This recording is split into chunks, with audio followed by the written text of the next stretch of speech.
रहीम अस्सलाम वालेकुम। एनआरपीयू के हवाले से आखिरी चीज़ बजट फॉर्म। तो इस सिलसिले में एचईसी ने एनआरपीयू की जो वेबसाइट है उसके ऊपर बजट फॉर्म जो है वो एक्सेल शीट में दिया है। मैंने ये एक एग्जांपल के तौर पे ये बजट शीट आपके सामने वही बजट शीट खोली है, उसको कुछ हद तक फिल किया है क्योंकि बहुत ज़्यादा क्वेश्चंस आ रहे थे कि जी इस बजट शीट को कैसे फिल करना है। तो अगर आप इस एक्सेल शीट को ओपन करेंगे तो सबसे पहले आपके सामने ये इंस्टीट्यूशन नेम आएगा। तो यहाँ पे आप अपने इंस्टीट्यूट का नाम लिखिए, प्रोजेक्ट का जो टाइटल आपने रखा है वो लिखिए, प्रोजेक्ट नंबर को छोड़ दीजिए, ये एचईसी खुद फिल करेगा, और पीआई का नाम जो है वो उसको यहाँ पे एंटर कर दें। उसके बाद जो ह्यूमन रिसोर्स कॉस्ट है उसमें सबसे पहले आपने यहाँ पे अगर आप इस सेल को देखेंगे तो यहाँ पे वो पीआई का नाम, डेजिग्नेशन और इंस्टीट्यूट जो है उसकी इंफॉर्मेशन जो है वो चाहिए। तो जो भी पीआई का नाम है लाइक डॉक्टर मोहम्मद सैफुर रहमान है, डेजिग्नेशन जो है वो एसोसिएट प्रोफेसर है, और इंस्टीट्यूट है Khwaja Farid university of engineering and information technology Rahim Yar Khan, वो यहाँ पे टाइप कर दें। अब उसके बाद जब आप कैलकुलेशन शीट में जाते हैं तो वहां पे वो आपसे सबसे पहला क्वेश्चन जो सेल आएगा आपके सामने वो ये है कि टाइम स्पेंट। तो टाइम स्पेंट में जो रूल्स एचईसी ने गाइडलाइंस में दिए हैं उसमें ये है कि 25% तक टाइम कंट्रीब्यूशन जो है वो पीआई दे सकता है, उसकी उसके ऊपर कोई लाइबिलिटी नहीं है। तो 25 यहाँ पे आप टाइम स्पेंड जो है वो 25% रख सकते हैं, इससे कम भी कर सकते हैं, इससे ऊपर भी जा सकते हैं, लेकिन उसकी कंडीशंस अलग है, वो मैं बाद में आपको बताता हूँ। कि 25% टाइम स्पेंड आप यहाँ पे एंटर कीजिए। जो भी आपकी पर मंथ ग्रॉस सैलरी है, gross salary means before tax deduction या बिफोर एनी डिडक्शन, जो भी आपकी सैलरी है वो आप यहाँ पे एंटर कर देंगे। मैंने से 100,000 एंटर की है। तो 25% टाइम कंट्रीब्यूशन के हिसाब से जो एनुअल आपका मंथली कंट्रीब्यूशन बनता है वो 1/4 वो आपका जो है वो आपका बनता है 4 मंथ्स मैंने लिखा है, लेकिन ये 3 मंथ्स बनता है, इसको 3 कर दीजिए। ठीक है, तो 3 के हिसाब से वो खुद ब खुद जो है वो आपका ईयर 1 का बजट जो है वो कैलकुलेट कर लेगा। नेक्स्ट ईयर भी यही है। ठीक है, तो उसी को रिपीट कर लीजिए। वो उन्होंने एक्सेल शीट में फार्मूलाज लगाए हुए हैं, तो ऑटो कैलकुलेट जो है वो कर लेगा आपके लिए। तो इस तरह से पीआई की जो टोटल सैलरी है वो आप यहाँ पे कैलकुलेट कर पाएंगे। 25% की परमिशन जो है वो आपको एचईसी ने दी है। तो इस केस में ये जो भी अमाउंट है ये आपको एज सच बोनस के तौर पे जो है वो मिलेगी। लेकिन अगर आप 25% से ऊपर जाना चाहते हैं, लाइक आप कहते हैं कि जी मैं 40% जो है वो कंट्रीब्यूशन करूंगा, तो उस सिलसिले में एचईसी ने जो कंडीशन दी है, अगर आप बजट गाइडलाइंस में भी पढ़ेंगे तो वहां पे उन्होंने ये लिखा है कि तब आप अगर आप 25% से ज्यादा टाइम कंट्रीब्यूट करना चाहते हैं, जो भी टाइम लिमिट आप डिफाइन करना चाहते हैं, तो फिर आपका उतना परसेंट ऑफ सैलरी जो है वो एडजस्ट होगा फ्रॉम योर रेगुलर सैलरी। कि अगर आप यहाँ फॉर एग्जांपल मैं यहाँ 40% एंटर कर देता हूँ, तो अब आप देखें कि ये 120 जो है ना 120,000 पर ईयर जो है वो आपकी सैलरी बनती है। तो इतनी सैलरी जो है वो आपको जो रूटीन में सैलरी मिल रही है उसमें से यूनिवर्सिटी उतनी कम कर देगी, यानी 120,000 कम कर देगी, और ये 120,000 जो है वो फिर आपको एचईसी की तरफ से जो है वो मिलेगा। तो तब आपकी बैलेंस जो है वो सैलरी आपको उतनी ही मिलेगी। तो इस सिलसिले में मेरी सजेशन ये है कि कुछ ऐसी यूनिवर्सिटीज हैं जहाँ पे बहुत ज़्यादा फैकल्टी मेंबर्स हैं, टीचिंग लोड नहीं है, तो वो इस ऑप्शन को अडॉप्ट कर सकते हैं। लेकिन उस केस में उनकी ये जो इन एचईसी की तरफ से जो उन्हें ऑनरेडियम या जो भी उन्हें कंट्रीब्यूशन मिलेगा वो उनकी सैलरी में ही कंट्रीब्यूट एडजस्ट हो जाएगा, तो उन्हें एडिशनल बेनिफिट जो है वो नहीं मिल पाएगा। उसकी निस्बत मेरी सजेशन ये होगी कि आप इसको 25% पे ही रखिए, और उस हिसाब से जो भी आपको 75,000 पर ईयर जो है वो आपका एक रिनमरेशन या आपका बोनस या जो भी ऑनरेडियम है वो उस फॉर्म में जो है वो कैलकुलेट हो जाएगा। तो पीआई के लिए ये कंडीशंस हैं। तो पीआई जो है वो 3 साल के लिए अवेलेबल है, तो उसके इसी वजह से उसकी कैलकुलेशन जो है वो भी 3 साल के लिए है। आप 25% से लेस कर सकते हैं, वो भी आपको एज ऑनरेडियम या बोनस ही मिलेगा, लेकिन वो डिपेंड करता है कि आप उसको कैसे जस्टिफाई करते हैं। फॉर्म के अंदर एक जस्टिफिकेशन का कॉलम जो है वो दिया गया है। हर जो भी एंट्री है उसके साथ आपने जस्टिफिकेशन देनी है, तो यहाँ पे भी आप जस्टिफिकेशन देंगे। इन केस अगर आप 25% से ऊपर जाते हैं या नीचे जाते हैं तो आपको जस्टिफाई करना है कि आपने ये कैलकुलेशंस क्यों एडजस्ट की हैं। उसके बाद को पीआई का नाम है, को पीआई के नाम में भी वही वो आपका उनका नाम मांग रहे हैं, उनका डेजिग्नेशन और उनका इंस्टीट्यूट, और अगेन 25% तक जो है वो सैलरी वो आपको ऑनरेरियम की फॉर्म में होगी। अगर आप उससे आगे जाते हैं तो वो फिर आपकी एडजस्टमेंट होना शुरू हो जाएगी। यहाँ पे भी इसको मैं करेक्ट कर रहा हूँ कि क्वार्टर में 3 बनता है, तो ऑटो सिर्फ आपने नंबर्स एंटर करने हैं, बाकी सारी कैलकुलेशन जो है वो खुद ब खुद आपके सामने जो है वो हो जाएंगी। उस हिसाब से आपको वरी करने की जरूरत नहीं है। ओपीआई में एक क्वेश्चन जो है वो बार बार पूछा जा रहा है कि जी क्या ओपीआई जो है वो किसी और यूनिवर्सिटी से भी ले सकते हैं या यूनिवर्सिटी में से किसी और डिपार्टमेंट में से भी ले सकते हैं। तो ये सारी चीजें मुमकिन है, एचईसी ने इनको अलाउ किया है। लेकिन बीइंग डायरेक्टर और एक जो मेरा एक्सपीरियंस है, इसमें कुछ ऑपरेशनल प्रॉब्लम्स आ जाती हैं जिनका बहुत बाद में जाके आपको पता चलता है। क्योंकि ये जो एनआरपीयू प्रोजेक्ट है ये बेसिकली फैकल्टी मेंबर, उसका डिपार्टमेंट, फाइनेंस और ऑडिट के साथ मिलके जो है इस सारे ने ऑपरेट करना होता है। तो अगर आप अपना को पीआई जो है वो से डिपार्टमेंट में से रखते हैं, जो कि मेरी सजेशन भी यही होगी कि आप अपने डिपार्टमेंट में से ही कोई को पीआई रखिए। क्योंकि बाज़ औक़ात ये होता है कि फॉर एग्जांपल आपको किसी फॉरेन ट्रिप पे जाना पड़ता है, तो फॉर 3 मंथ्स या 6 मंथ्स अगर आप जाते हैं, क्योंकि आपको इसके लिए एचईसी की परमिशन लेनी पड़ेगी, लेकिन किसी वजह से अगर आपको जाना पड़ जाता है तो अब आपका प्रोजेक्ट कौन ऑपरेट करेगा? तो उस सिलसिले में आपके प्रोजेक्ट को एग्जीक्यूट करने में, रन करने में आपका को पीआई जो है वो अल्टीमेटली वो हेल्प करता है।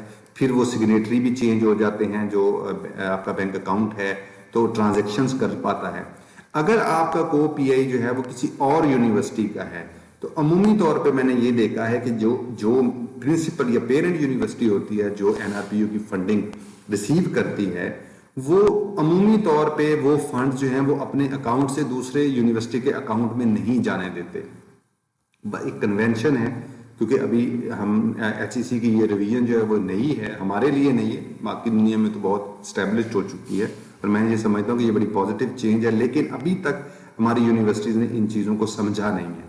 तो उसमें ऑपरेशनल प्रॉब्लम ये आता है कि 6 महीने के लिए प्रोजेक्ट जो है वो प्रैक्टिकली रुक जाता है, क्योंकि पीआई नहीं है, सिग्नेटरी वो है, उसमें आपके आरए या टीएस की जो भी सैलरीज हैं वो भी सफर करती हैं, उस केस में आपके जो भी परचेज है प्रोजेक्ट की वो भी सफर करती है।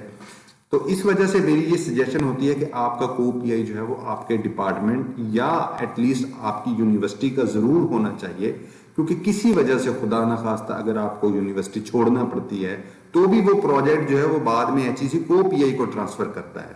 तो अगर को पीआई किसी और यूनिवर्सिटी का होगा, फिर वही बात है कि फंडिंग आपकी यूनिवर्सिटी में पड़ी है, को पीआई किसी और यूनिवर्सिटी में है, तो ये ऑपरेशनल प्रॉब्लम्स ऐसे होते हैं जिनकी वजह से प्रोजेक्ट जो है वो डिले होना शुरू हो जाता है। और प्रोजेक्ट डिले की सबसे ज्यादा कॉस्ट जो है वो पीआई और को पीआई को ही पे करनी पड़ती है, बल्कि को पीआई से भी ज्यादा पीआई के नाम पे ये चीज आ जाती है। एचईसी अब काफी ज्यादा स्ट्रिक्ट होती जा रही है और वो ब्लैकलिस्ट कर देते हैं फैकल्टी मेंबर्स को अगर ड्यू टाइम के अंदर आप अपनी रिपोर्ट्स नहीं जमा करवाते। तो इस वजह से मैं ये हमेशा सजेस्ट करता हूं कि कोशिश करें कि को पीआई आपके अपने डिपार्टमेंट का हो या आप एटलीस्ट आपकी यूनिवर्सिटी का हो, ताकि आपके ऑपरेशनल प्रॉब्लम जो हैं वो ना आने पाए। तो यहाँ पे आप अपने को पीआई की सैलरी जो है वो लिख सकते हैं। को पीआई आप एक से ज्यादा भी रख सकते हैं, जो कि एचईसी ने भी अलाउ किया है। अब आप दूसरा को पीआई जो है वो से आप किसी और यूनिवर्सिटी से ले लेते हैं, तो उसकी सैलरी भी जो है वो आप इसी तरह से कैलकुलेट करेंगे कि उसका टाइम कंट्रीब्यूशन बताएंगे, उसकी ग्रॉस सैलरी बताएंगे, फिर नंबर ऑफ मंथ्स जो होंगे उस हिसाब से उसकी सैलरी जो है वो कैलकुलेट होकर आपके सामने आ जाएगी। पीआई और को पीआई के मामले में जो 2 चीजें आपने याद रखनी है कि आपने उनका नाम लिखना है, उनका डेजिग्नेशन लिखना है और उनका इंस्टीट्यूट भी लिखना है। 25% तक ये एज ऑनरेरियम आपको मिलेगा कंट्रीब्यूशन, लेकिन अगर आप 25% से ऊपर जाना चाहते हैं तो उस सिलसिले में जो भी आपकी यहाँ पे सैलरी बनेगी वो आपकी सैलरी के अंदर एडजस्ट होगी against the time contribution which you are making to that project. और यूनिवर्सिटी जो है, यूनिवर्सिटी के वाइस चांसलर या रेक्टर को एक लेटर देना पड़ेगा जिसमें वो इस चीज से एग्री करेंगे कि जी आप से 40% या 50% जो है वो टाइम इस प्रोजेक्ट में कंट्रीब्यूट करेंगे और आपकी सैलरी जो है वो उसी हिसाब से रेशनलाइज कर दी जाएगी। तो जब आप ये सारी एंट्रीज कर लेंगे तो सबसे पहले जो है वो फैकल्टी कॉस्ट यानी पीआई और को पीआई कॉस्ट जो है वो फुलफिल हो, वो कंप्लीट हो जाएगा। उसके बाद आ जाता है स्टूडेंट्स का पार्ट। तो स्टूडेंट्स में सबसे पहले है पीएचडी स्टूडेंट। पीएचडी स्टूडेंट के केस में जो मैक्सिमम सैलरी उन्होंने दी है वो 80,000 है। फिर वही बात है कि आपने उनके कंट्रीब्यूशन के हिसाब से नंबर ऑफ मंथ्स पर ईयर चेक करने हैं, और बाकी जो है वो सारी एंट्रीज खुद ऑटो कैलकुलेट हो जाएंगी। अगर मैं इनको भी फिल करूं तो ये सारी जो है वो आपके सामने, फॉर एग्जांपल अगर मैं इसे ही कॉपी पेस्ट कर देता हूं यहाँ पे, तो आप देखेंगे कि ये ऑटो कैलकुलेट हो जाएगा। यहाँ पे अगर करूँ तो भी ये आपके सामने जो है वो सारा ऑटो कैलकुलेट हो गया है, और ये जो कॉलम है इसके अंदर आपने जस्टिफिकेशन देनी है।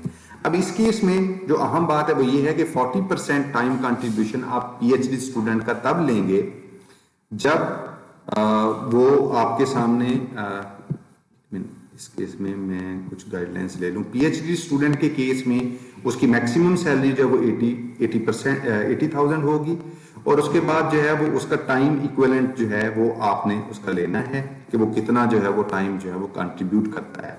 तो इसमें तीन रेंजेस दी गई हैं, 20% है, 40% है और 80% है। अब यहाँ पे मैंने 40% रखा है। मैं इसको पहले 80% के हिसाब से आपको एक्सप्लेन कर देता हूँ कि ये असल में है क्या। 80% उस पीएचडी स्टूडेंट के केस में है जो पीएचडी स्टूडेंट अपना कोर्स वर्क कंप्लीट कर चुका हुआ है, तो हमने उसे 80% एफटीई बेसिस के ऊपर उसकी सैलरी जो है वो कैलकुलेट कर लेनी है कि वो 80% जो है वो हमारे साथ रहेगा। उसी हिसाब से उसके नंबर ऑफ मंथ्स 9.6 मंथ्स बनेंगे, और उसी हिसाब से उसकी कॉस्ट जो है वो कैलकुलेट होगी। यहाँ पे भी आप इसको 80 कर सकते हैं।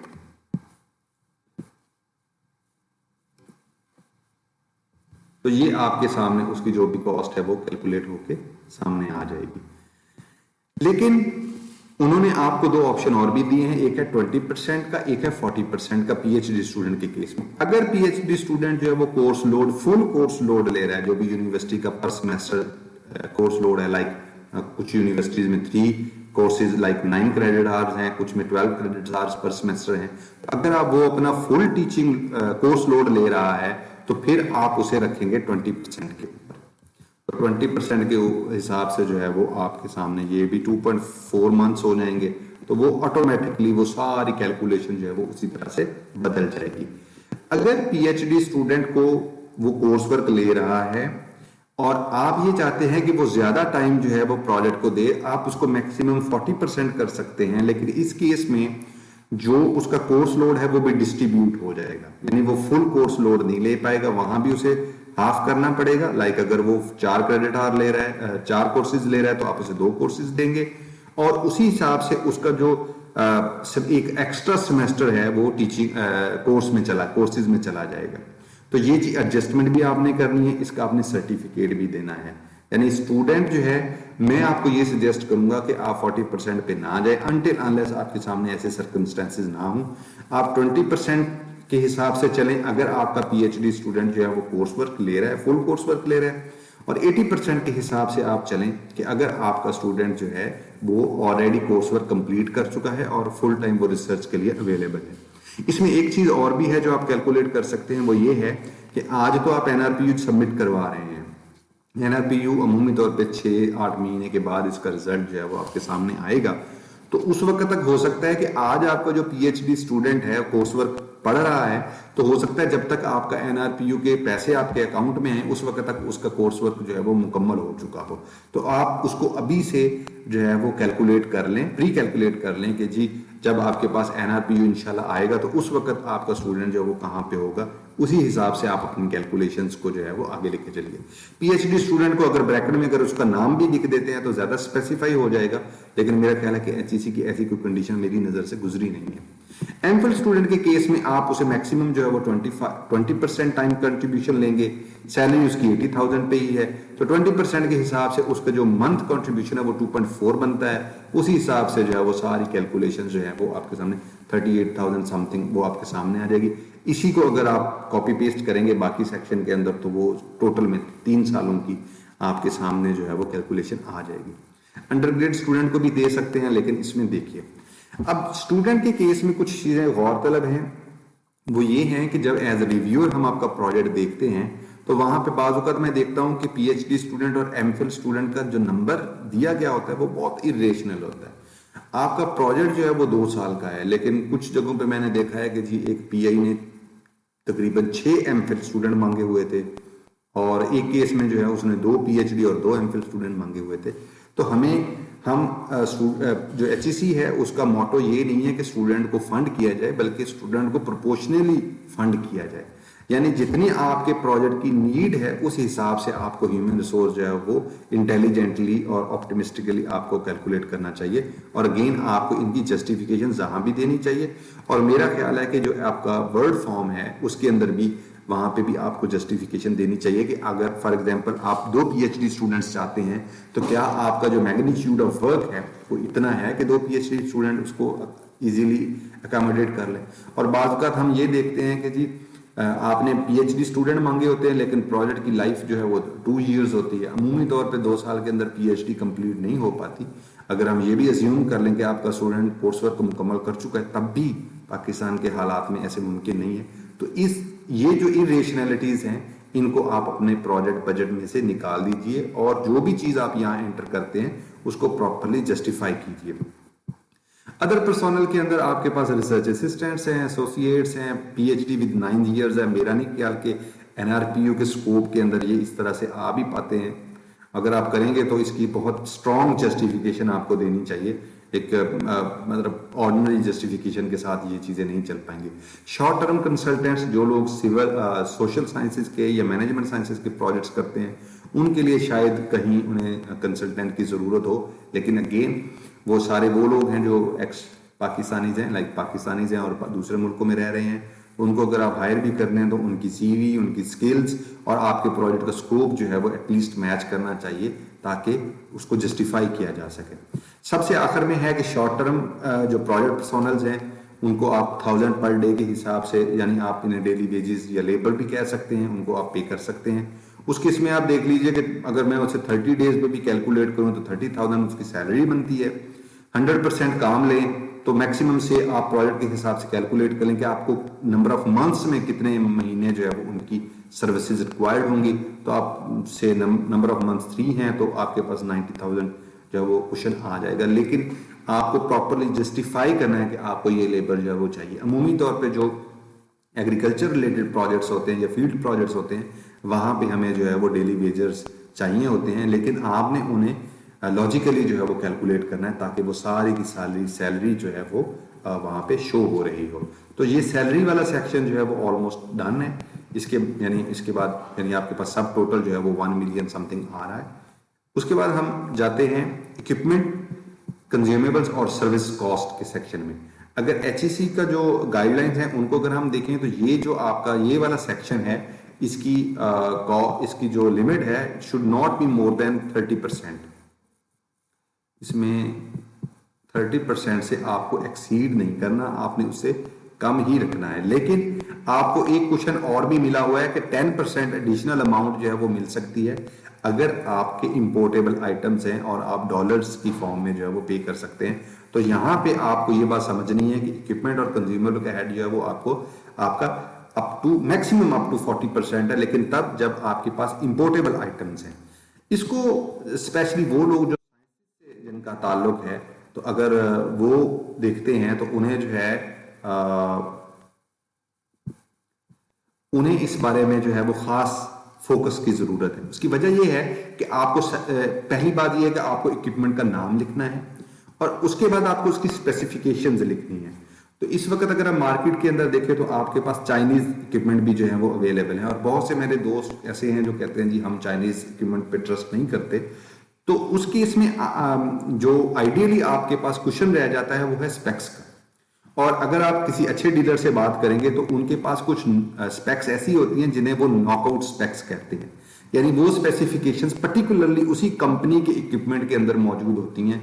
वो प्रिसीजन हो सकती है, वो उसकी एक्यूरेसी हो सकती है, उसकी वेव लेंथ हो सकती है, कुछ भी ऐसी चीज जो है वो उन्हें पता होता है कि जी ये हमारे इक्विपमेंट की नॉकआउट स्पेक्स ये हैं। तो जब भी आप यहाँ पे फिल करें तो आई वुड से कि वो स्पेक्स वही हों जो बाद में आपने टेंडर डॉक्यूमेंट के अंदर भी लेके जानी है, ताकि आपको कोई प्रॉब्लम ना हो, ऑडिट के अंदर एटलीस्ट आपको कोई प्रॉब्लम ना हो। तो यहाँ पे आप क्लियर कट वही स्पेक्स लिखें जो आप फाइनल टेंडर डॉक्यूमेंट के अंदर लेके जाएंगे। अगेन उसके बाद नंबर ऑफ क्वांटिटी है, यहाँ पे मैंने लिखा है यूवी विजिबल स्पेक्ट्रोफोटोमीटर, उसकी स्पेक्स लिख दें। जो भी यूवी स्पेक्ट्रोफोटोमीटर आप लेना चाहते हैं उसकी क्वांटिटी लिख दें, उसकी यूनिट कॉस्ट उसी से जो आपका वेंडर है उससे लेके लिख दें। इन केस अगर आप इंटरनेट से एस्टिमेट करते हैं तो उस केस में मेरी दो सजेशन हैं कि इंटरनेट के ऊपर आपको जो भी कॉस्ट मिलती है, से इन केस ऑफ डॉलर मिलती है, तो मैं आपको सजेस्ट करूंगा कि आप उसे 1.5 फैक्टर से जरूर मल्टीप्लाई कर दें।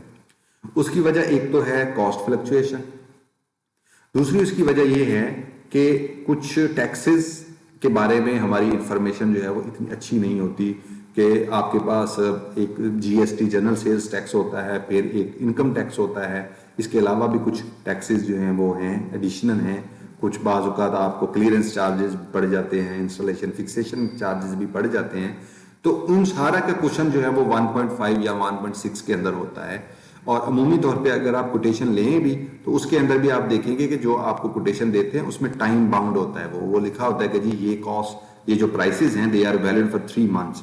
और बाज़ औक़ात जो है वो उनके अंदर बड़ी अजीब सी टर्मिनोलॉजीज यूज करते हैं कि विदाउट टैक्सेस लिखा होता है, आप नहीं देखते, आप उसी कॉस्ट को उठा के यहाँ डाल देते हैं, बाद में आपको पता चलता है वो टैक्सेस के साथ तो ये इतना बन रहा है, तो वो चीज़ देख लीजिएगा। दूसरा बाज़ औक़ात वो होता है कि FOT बेसिस और FOB बेसिस इस किस्म की चीज़ें भी होती हैं कि जी डोर स्टेप पे डिलीवरी चार्जेस उनके एंड पे हैं या आपके एंड पे हैं, तो वो सारी चीज़ें जो है वो आपको केयरफुली उनको देखना होता है।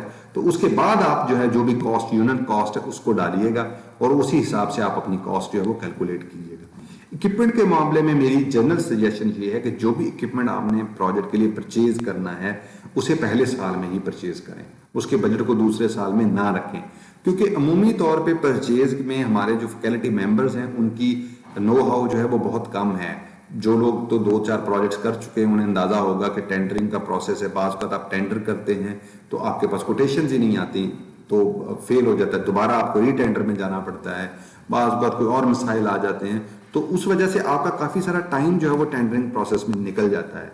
तो अगर आप उसे दूसरे साल में या तीसरे साल में रखेंगे तो हो सकता है कि आपका प्रोजेक्ट क्लोज हो रहा हो और अभी तक आपने जो मेजर इक्विपमेंट है वो परचेज ही ना किया हो, तो वो सारे पैसे जो हैं वो एक तरफ HEC कहेगी कि आपने इनएफिशिएंट काम किया है, दूसरी तरफ HEC फिर आपको ये भी कहेगी कि प्रोजेक्ट क्लोज हो गया, हमारे पैसे वापस करें।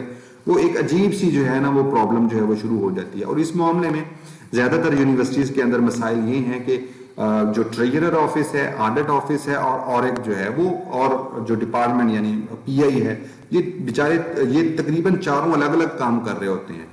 क्योंकि जो ट्रेजरर ऑफिस है वो कहता है जी जो हमारे अपने रूल्स एंड रेगुलेशंस हैं हम तो उनके मुताबिक चलेंगे, हमें HEC से कोई लेना देना नहीं है।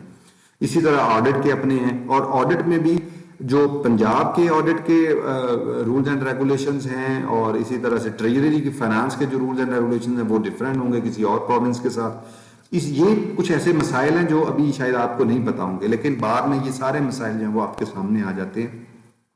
तो इनको ज़हन में रख के आपने ये कोशिश करनी है कि आपकी इक्विपमेंट परचेज सारी की सारी जो है वो ईयर 1 के अंदर हो, ताकि अगर कुछ डिले भी हो तो ईयर 2 में मतलब 1.5 ईयर्स के अंदर आप इस सारे को कंक्लूड कर लें।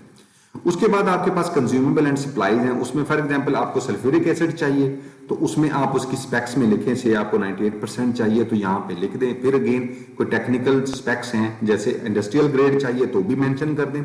अगर आपको HPLC या किसी और ऐसे एनालिटिकल ग्रेड का चाहिए तो भी मेंशन कर दे, ताकि उस हिसाब से बाद में आपके लिए टेंडर में जो है वो आसानी हो। उसके लीटर्स लिख दें, से आपको 25 लीटर्स चाहिए, पर लीटर कॉस्ट से 5000 है, तो वो टोटल आपके सामने कैलकुलेट होकर आ जाएगी। तो यहाँ पे सारे जो भी आपके कंज्यूमेबल्स हैं आप उनको लिखिए और उसमें ग्लासवेयर जो है उसकी भी लिस्ट जो है वो आप जरूर इसमें एंटर कर दीजिए, ताकि एक डिटेल्ड शीट आपके सामने बन जाए और आपको पता हो। पहले हम ये कर लेते थे कि जी लमसम डाल देते थे कि केमिकल इंग्रेडिएंट्स का इतना और ग्लासवेयर और बाकी चीज़ों का इतना, लेकिन अब HEC जो है वो थोड़ी सी स्पेसिफिक होती जा रही है, तो इसलिए मेरा ख्याल ये है कि आपको सारी डिटेल जो है वो देनी चाहिए। अगेन सल्फ्यूरिक एसिड में भी अगर आपको डिफरेंट ग्रेड चाहिए, कंसंट्रेशन वाइज भी 98% चाहिए, 72% चाहिए, जो भी वो भी आप अलग अलग जो है वो यहाँ पे कैलकुलेट कर सकते हैं और यहाँ पे दे सकते हैं। केमिकल इंग्रेडिएंट्स के बाद आपके पास जो एक और चीज है जो मैं समझता हूँ जिसको एक्सप्लेन करने की जरूरत है, वो है सर्विस कॉस्ट। उसमें एक्सेस टू साइंटिफिक इक्विपमेंट है। तो जैसे कि हम जानते हैं कि बहुत सी यूनिवर्सिटीज नहीं है या मिड एज हैं, अब उनको for example same time XRD FTIR या इस किस्म के जो हाई फाई इक्विपमेंट हैं उनकी एक्सेस नहीं होती उनके पास, उनकी अपनी यूनिवर्सिटीज के अंदर भी अवेलेबल नहीं है। तो उस केस में अगर आपके प्रोजेक्ट के अंदर ऐसे एनालिसिस हैं जैसे सैम एनालिसिस है, तो अब आप एक्सेस टू साइंटिफिक इक्विपमेंट में वो लिख दें कि जी आपको सैम चाहिए, उसके नंबर ऑफ टेस्ट कितने चाहिए कैलकुलेट कर लें अपने प्रोजेक्ट के हिसाब से। ये वो चीज है जो मैं कहता हूं कि रिसर्च मेथोडोलॉजी जितनी आप वाजे लिखेंगे उतना ही आपके लिए आसान हो जाएगा कि आप यहाँ पे उन सारी चीजों को फिगर आउट कर सकते हैं। तो आप समझते हैं कि आपको 10 के करीब सैंपल का सैम एनालिसिस करवाना है, उनकी यूनिट कॉस्ट ले लें किसी से, यहाँ पे भी सैम अवेलेबल है, उनसे पूछ लें कि जी यूनिट कॉस्ट क्या है, से यहाँ 10,000 मैंने एंटर किया, आप उनसे एग्जैक्ट अमाउंट ले लें, उसमें कुछ फ्लक्चुएशन भी डाल दें और आपके पास ईयरली बजट आ जाएगा। अगेन अब ये सैम इमेजेस आप यानी ये आपके सैम एनालिसिस आपको ईयर 1 में चाहिए तो ईयर 1 में, वरना ईयर 2 में एंट्री कर दें और बाकी सारी चीजें जो है वो इसी तरह से ईयर 3 के अंदर जो है वो आप अपनी एंट्रीज कर सकते हैं, तो आपके सामने वो सारी चीजें कैलकुलेट होके आ जाएंगे। Service contract for repair maintenance of purchased scientific equipment, इसमें आई वुड से कि अगर आपके लैब में पहले भी कोई ऐसा इक्विपमेंट है जो जिसको कुछ सर्विस चाहिए, रिपेयर मेंटेनेंस चाहिए, उसको भी एंटर कर सकते हैं अगर वो प्रोजेक्ट का पार्ट है तो आप उसमें बता सकते हैं कि जी ये हमने पहले परचेज किया था लेकिन इसका कुछ मेंटेनेंस या रिपेयर का इशू है और इसकी ये कॉस्ट है, वंस इट इज फंक्शनल तो इसको हम प्रोजेक्ट के अंदर यूज कर सकते हैं, तो उनको भी जो है वो आप यहाँ पे मेंशन कर दें।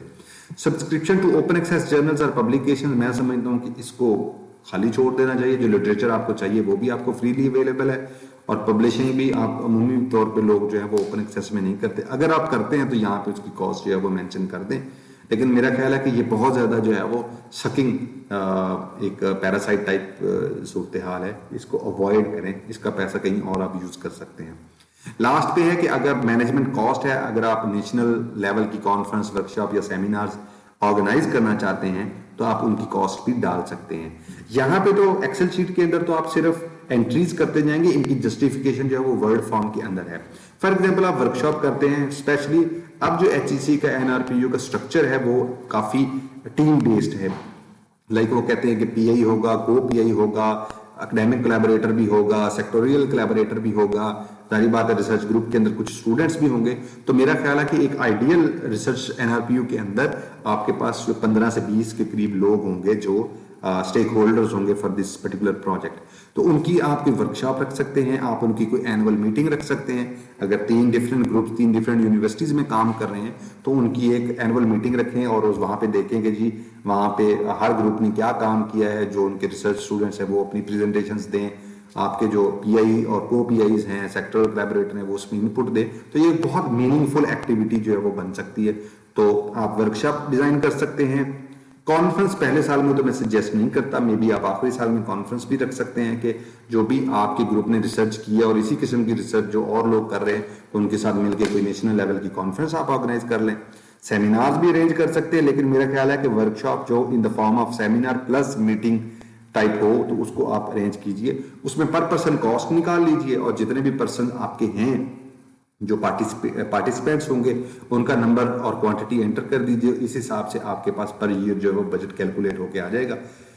तीनों साल में वर्कशॉप तो तीनों साल में की जा सकती है, लेकिन कॉन्फ्रेंस है आई वुड से कि इसको आखिरी साल में ही रखिए अगर आप करना भी चाहते हैं, क्योंकि आखिरी साल में आपका प्रोजेक्ट जो है वो टुवर्ड्स क्लोजिंग होगा तो उस हिसाब से आपके पास डेटा भी होगा, तो एक अच्छा जो है वो मीनिंगफुल आपके पास एक एक्टिविटी होगी in the form of conference जो आप कर सकते हैं। Then comes travel service cost, उसमें लोकल ट्रैवल भी है और इंटरनेशनल ट्रैवल भी है, और वो आपसे पूछ रहे हैं कि जी पर पर्सन जो है वो आपकी कॉस्ट कितनी होगी, ठीक है, तो उस हिसाब से जो है वो आप इसको देख सकते हैं। इन्होंने यहाँ परसेंटेज का फार्मूला लगाया है, लेकिन मेरा ख्याल है कि ये ठीक नहीं है, इसको अगर आप परसेंटेज रिमूव करेंगे तो नहीं, लेकिन वो इसको रिमूव नहीं कर रहा, शायद उनका कोई एरर है। इसमें यह है कि पर विजिट कॉस्ट निकाल लीजिए।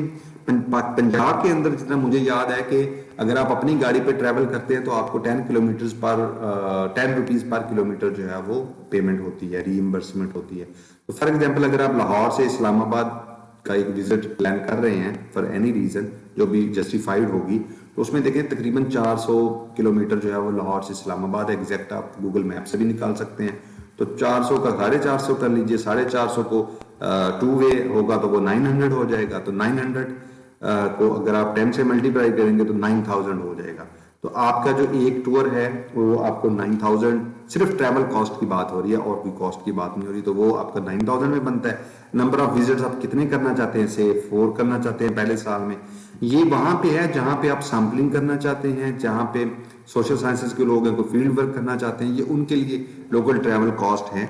इसको आप से किसी कॉन्फ्रेंस के लिए भी, लोकल कॉन्फ्रेंस के लिए भी आप इसको ऐड कर सकते हैं, लेकिन मेनली जो है ये मेरे ख्याल में ये फील्ड वर्क के लिए है। तो आप वो भी जो भी पर विजिट कॉस्ट है उसको एंटर कीजिए, नंबर ऑफ विजिट्स एंटर कीजिए, तो आपके पास टोटल प्राइस जो है वो आ जाएगी कि आपके इस पर्टिकुलर लोकल ट्रैवल कॉस्ट में ईयर 1, ईयर 2 और ईयर 3 में आपकी कितनी जो है वो कॉस्ट ट्रैवल में जाएगी।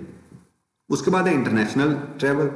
इंटरनेशनल ट्रैवल में मोस्टली तो लोग कॉन्फ्रेंसेस को प्रेफर करते हैं, लेकिन एचईसी की जो रिवाइज्ड ट्रैवल गाइडलाइंस है अबाउट इंटरनेशनल कॉन्फ्रेंस वो काफी चेंज हो गई हैं। उसमें एचईसी की गाइडलाइंस ये हैं कि जी जो टोटल कॉस्ट होगी उसका 70% जो है वो एचईसी पे करेगा और 30% जो है वो यूनिवर्सिटी पे करेगी। और मेरा नहीं ख्याल कि ज्यादातर यूनिवर्सिटीज जो है इन चीजों किसी भी किस्म की ऐसी इन्वेस्टमेंट को अवॉइड करती हैं।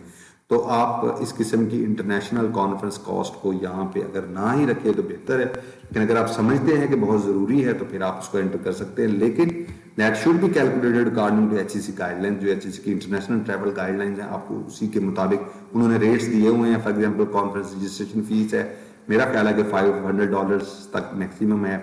उसके बाद आपका टीएडीए है, वो भी कोई $100 पर डे के हिसाब से है। आपको जो होटल स्टे है उसका भी कुछ उन्होंने गाइडलाइंस लिमिट्स दी हैं, उस हिसाब से आपने कैलकुलेट करें। अगेन 70% तो एचईसी से क्लेम किया जा सकता है, but 30% will be paid by the university.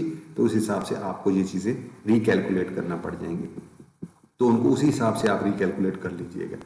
Final ये सारा जो है ये टोटल बजट डायरेक्ट कॉस्ट ऊपर आपकी ए हो जाएगी, जिसमें आपकी ह्यूमन रिसोर्स कॉस्ट है, पीआई को, पीआई रिसर्च स्टूडेंट्स। उसके बाद आपके पास इक्विपमेंट, कंज्यूमेबल्स और सर्विस कॉस्ट है, ट्रैवल कॉस्ट है, उसी का पार्ट है। तो वो सारी चीजें जो है वो आपकी कैलकुलेट होके आपके सामने आ जाएंगी। तो यहाँ पे आपका एक सब हेड या सब टोटल जो है वो बन जाएगा। उसके बाद है ओवरहेड या इनडायरेक्ट कॉस्ट। उन्होंने ना बाय डिफॉल्ट एचईसी ने 5% पे कैलकुलेट किया हुआ है, लेकिन उन्होंने 3 कैटेगरीज दी हैं। आपके पास 5% भी है, आपके पास 10% भी है और 15% भी है। 5% उन्होंने सबके लिए रखा हुआ है कि अगर आप मतलब बेसिक ओवरहेड है। ये ओवरहेड जो है ये बेसिकली आप इन्हें मैनेजमेंट कॉस्ट टाइप समझिए, क्योंकि यूनिवर्सिटी आपको स्पेस देती है, यूटिलिटीज प्रोवाइड करती है, लाइब्रेरी की फैसिलिटीज हैं, इंटरनेट की फैसिलिटीज हैं। तो ये बेसिकली उन हेड्स के अंदर जो है वो कॉस्ट अकोमोडेट हो जाती है कि जी यूनिवर्सिटी चूंकि इतनी देरी है तो उसको एचईसी कंपनसेट करने की कोशिश करती है। 10% में भी यही है, लेकिन उसमें अगर वो आपको कुछ एक्स्ट्रा सर्विसेज देते हैं तो आप उसको 10% पे ले जाएं। और 15% जो है वो बेस्ड ऑन ऑरिक परफॉर्मेंस है कि आपका ऑरिक की रेटिंग क्या है। एचईसी ने अब नई रिवाइज्ड ऑरिक रेटिंग पॉलिसी दी है, उसमें उन्होंने क्लियर कट लिखा हुआ है। तो एचईसी, मेरा ख्याल ये है कि ये एचईसी उसी बेस पे फाइनली कैलकुलेट करेगा कि ऑरिक कहाँ पे स्टैंड करता है, उसी हिसाब से वो परसेंटेज जो है वो उस यूनिवर्सिटी को दी जाएगी ताकि वो अपने ओवरहेड कॉस्ट जो है उनको मीट कर सके। उसके बाद आपके पास टोटल बजट कैलकुलेट होके आ जाएगा। अब इसमें एक और कंपोनेंट है, वो है इंस्टीट्यूशनल कोलैबोरेशन या सब अवार्ड का। ये यूरोपियन कॉन्सेप्ट है, पाकिस्तान में नया है, इसलिए शायद इसको समझने में भी थोड़ी सी प्रॉब्लम्स लोगों को होंगी। वो ये है कि फॉर एग्जांपल आपका जो प्रोजेक्ट है, जो एनआरपीयू है, उसके आप यूं समझें कि 3 वर्क पैकेजेस हैं, 3 डिफरेंट फेजेस हैं जिनको आप डिवाइड कर सकते हैं। लाइक वर्क पैकेज 1 जो है वो पीआई की लैब में हो रहा है, वर्क पैकेज 2 जो है वो को पीआई की लैब में हो रहा है, और वर्क पैकेज 3 जो है मे बी वो एकेडमिक कोलैबोरेटर की लैब में हो रहा है। अब एकेडमिक कोलैबोरेटर ये कहता है कि जी ठीक है, से मेरे पास लैब फैसिलिटीज हैं, इक्विपमेंट फैसिलिटीज हैं, लेकिन मुझे केमिकल की कॉस्ट चाहिए, और से अगर मैंने कोई स्टूडेंट एंगेज करना है तो मुझे उसकी कॉस्ट चाहिए। तो वो सारी कॉस्ट जो है वो यहाँ पे कैलकुलेट हो जाएंगी। आप इसको ऐसे समझें, जो मुझे समझ आई है वो ये है कि जैसे एचईसी का ये एनआरपीयू बजट का एक फॉर्म है, तो अगर आप अपने काम को फाइनेंशियली डिवाइड कर रहे हैं, यानी फाइनेंशियली मतलब कि परफॉर्मेंस वाइज तो वो डिवाइड हो रहा है, लेकिन आप उसकी फाइनेंशियल कॉस्ट भी उन यूनिवर्सिटीज को या उन इंस्टीट्यूट्स को ट्रांसफर करना चाहते हैं, तो आप उनकी दो अलग शीट्स बनेंगे। जितने आप सब अवार्ड देना चाहते हैं वो अलग शीट्स बनेंगे इसी तरह की। बाकी जहां पे उनको कुछ नहीं चाहिए वो नील होता जाएगा। अब जहां पे उन्हें कोई केमिकल्स या ये चीजें नहीं वही फिल होगा, वो सेक्शन ऑटो कैलकुलेट होकर आपके पास उतनी अमाउंट आ जाएगी।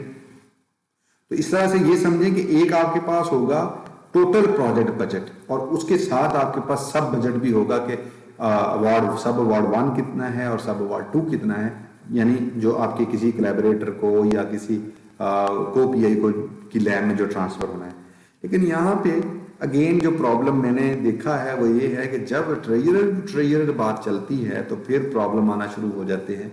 अमूमी तौर पे यूनिवर्सिटीज का दिल नहीं होता, स्पेशली जहाँ पे पैसा आता है, कि जी अब हम ये पैसा किसी और को क्यों दें। तो इसको काफ़ी आपको इंटेलिजेंटली कैलकुलेट करना पड़ेगा और ये देखना पड़ेगा कि क्या आप इसको लेटर ऑन इसमें कोई ऑपरेशनल प्रॉब्लम्स नहीं है। कि मेरे ख्याल में इसमें ऑपरेशनल प्रॉब्लम्स आएंगे। तो सब अवार्ड जो है आई थिंक सो कि इनिशियली शायद इसको अगर आप अवॉइड कर सकते हैं तो अवॉइड करें, उसकी बजाय सारा बजट अपने पास रहे। किसी और फॉर्म के अंदर जैसे एक्सेस टू साइंटिफिक इक्विपमेंट की फॉर्म में आप उन्हें पैसे पे करें, यानी एनालिसिस वहां करवाएं, उनको उसके लिए पे करें। जारी बात है उनके अपने स्टूडेंट अगर काम करें तो वो किसी न किसी प्रोजेक्ट फंडेड हैं या सेल्फ फंडेड हैं, तो वो काम कर ही रहे होंगे, तो उनका कंट्रीब्यूशन जो है वो को पीआई की मदद से आप कैलकुलेट करने की कोशिश करें। सब अवार्ड जो है अभी इसकी चूंकि बाउंड्रीज वेल डिफाइंड नहीं है, तो इसमें कुछ प्रॉब्लम हो सकता है, कुछ प्रॉब्लम हो सकता है। मैं ये नहीं कह रहा कि बिल्कुल इसमें प्रॉब्लम हो सकता है, तो उस हिसाब से आपने इन चीज़ों को जो है वो कैलकुलेट करना है। आई होप कि मैंने सारी चीज़ें एक्सप्लेन कर दी हैं, इसके अंदर कोई ऐसी चीज़ रह नहीं गई। हाँ, एक चीज़ और है जो मैंने आपके साथ शेयर करना चाहता था, वो ये है कि एचईसी ने जो कोटेशंस हैं पहले वो किसी टाइम वो बड़ी मैंडेटरी थी, लेकिन इस दफ़ा उन्होंने ये लिखा है जो फ्रीक्वेंटली आस्क्ड क्वेश्चंस हैं कि are quotations required to be uploaded, तो नॉट मैंडेटरी। तो कोटेशंस जो इक्विपमेंट की या इन चीज़ों की जो कोटेशंस पहले मैंडेटरी हुआ करती थी, अब एचईसी ने ये कहा है कि जी वो मैंडेटरी नहीं है। तो इसका मतलब ये है कि आपको ज़रूरी नहीं है कि आप कोटेशंस लें, लेकिन फिर भी मैं ये कहूँगा कि जब आप कॉस्ट कैलकुलेशन की तरफ चाहिए, प्राइस कैलकुलेशन की, इक्विपमेंट की या केमिकल्स की, तो ट्राई टू बी रियलिस्टिक, ताकि जब आपके पास पैसे आ जाएं तो फिर वो कॉस्ट फ्लक्चुएशन के अंदर आप उसमें ना ट्रैप हों, बल्कि आपके पास इतने सफिशिएंट अमाउंट ऑफ फंड्स हों कि आप अपने प्रोजेक्ट को जो है वो टाइमली कंप्लीट कर सकें। तो ये चीज़ें हैं, इनकी जस्टिफिकेशन यहाँ पे भी, और जो मेन आपका एप्लीकेशन फॉर्म है, वर्ड फाइल है, उसके अंदर भी आपने देनी है। उम्मीद है कि मैंने सारी चीज़ों को कवर किया है। अगर फिर भी आपका कोई क्वेश्चन हो तो आप कमेंट्स में दे सकते हैं, तो इंशाल्लाह फिर उस पर दोबारा जो है वो बात हो सकेगी। Thank you very much.